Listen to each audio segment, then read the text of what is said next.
Welcome to the Salmon Runs YouTube. Enjoy the video. You begin by powering down and placing the headphones on a stable surface so nothing moves.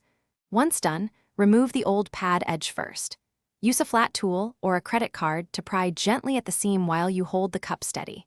You need to work slowly around the circumference so the retaining ring detaches evenly. Make sure to keep the removed ring and any small clips safe. You'll reuse or compare them to the new pad for fit and orientation. You now align the new pad with the headphone cup, matching the seam and any hole pattern. This preserves correct driver ventilation and mic placement. Then stretch the pad lip over the rim a little at a time, working opposite sides to keep tension even because overstretching changes fit and sound. Once the lip sits in the channel, press the retaining ring or edge into place, checking every few inches to confirm a continuous seal and that the pad sits flush without gaps. You finish by wearing the headphones and performing an audio seal check.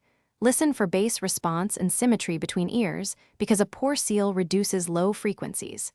If you detect gaps or distortion, remove the pad and reseat it starting at the largest gap, then work evenly around.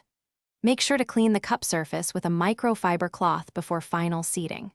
One troubleshooting tip: if the pad keeps slipping, inspect the ring for warp tabs. Replace the ring. Thanks for watching. Consider subscribing if we helped you.